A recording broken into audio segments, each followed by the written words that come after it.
T-Man 978 Chill Review. Hello everyone, T-Man 978. Welcome to another Chill Review. Welcome to another Transformer I've just been sitting on and not reviewing. But anyway, this is Transformers Legacy Velocitron Speedia 500 Collection G2 Universe Road Rocket Autobot. Originally, Road Rocket was released during Transformers Generation 2 as it was a motorcycle robot, and the figure was male.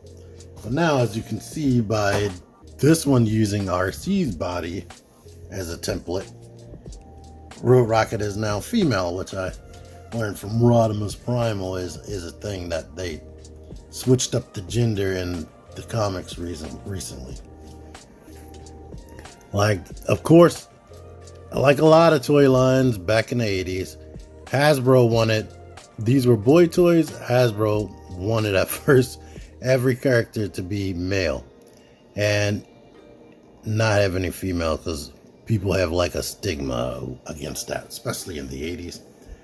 Even today, and I mentioned this before and I'll keep mentioning it, I've been in the aisle with parents where a male child would ask for or point at a female figure, and then the parent will be like, that's a girl, or whatever, or something on the line like that, like, what do you, no, you're not getting that. And then you see piles and piles of female action figures just sitting on the shelf. They might as well start putting them in the doll section at this point. But anywho, let's get back to this. If you want to see what Road Rocket originally looked like, Google. Google is your friend. But this is pretty much RC's body redone in this color scheme right here, which is nice. You get the blue highlights picked out in certain areas.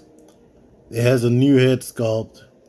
The rims, you'll see this more in the motorcycle mode, but the rims are actually painted this time on both sets, not just the one.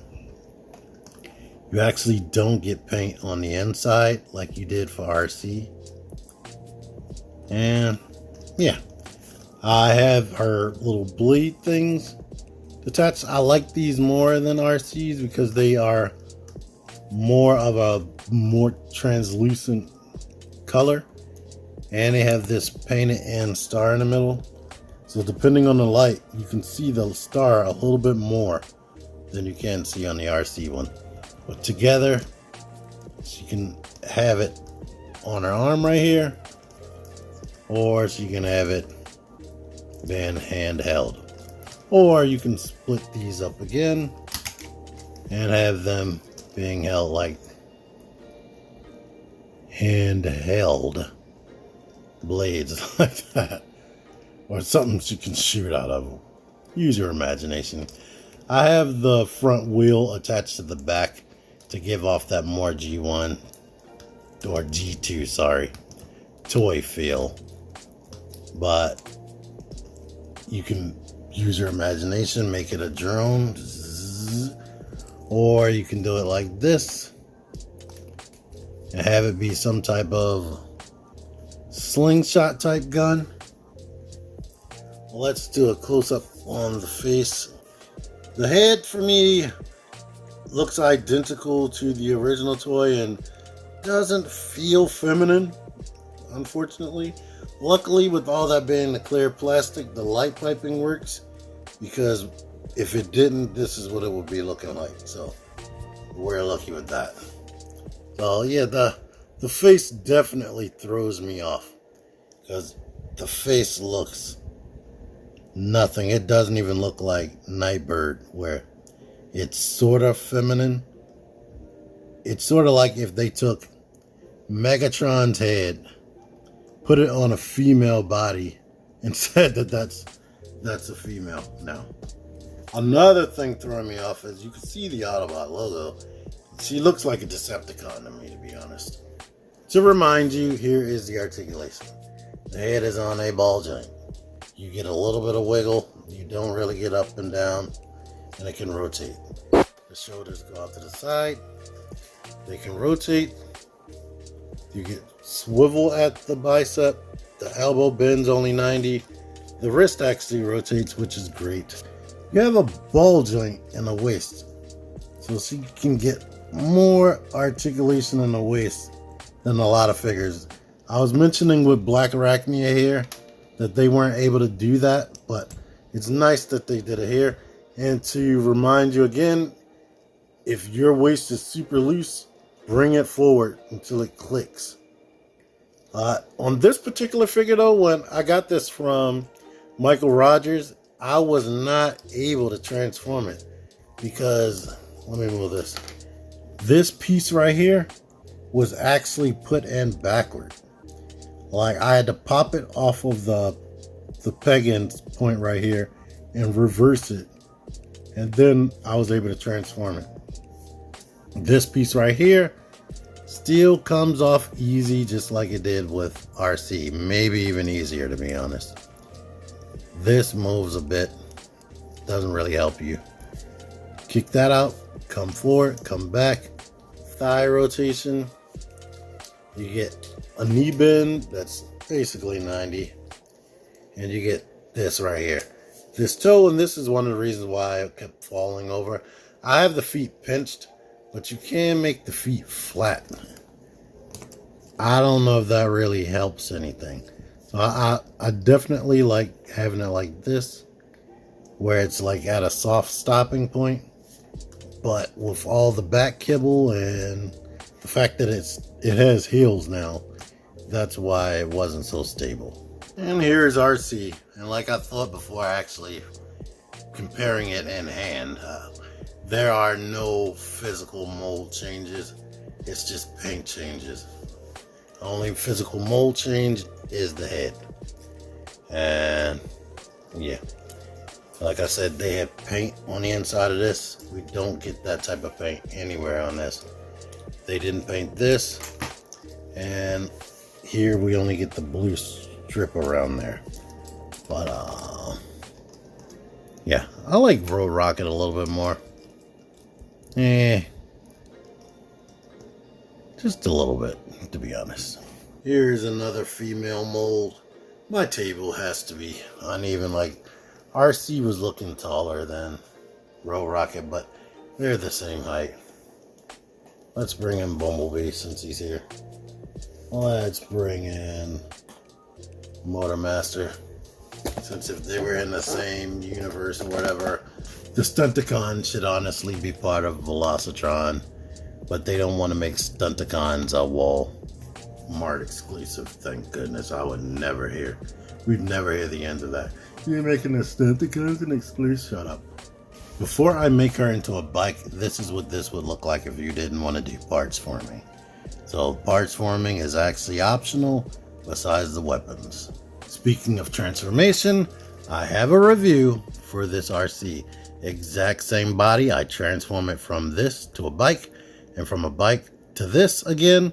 Same thing for this. You don't have to change any steps. They transform the exact same way. So go look up my Transformers Legacy Prime Universe RC if you want to see the transformation. Alright, vehicle mode. Bumblebee movie RC. Alright. Here's what we're working with. As you can see, the rims are painted front and back this time. Like pretty much all this red. Everything you see on this part is paint.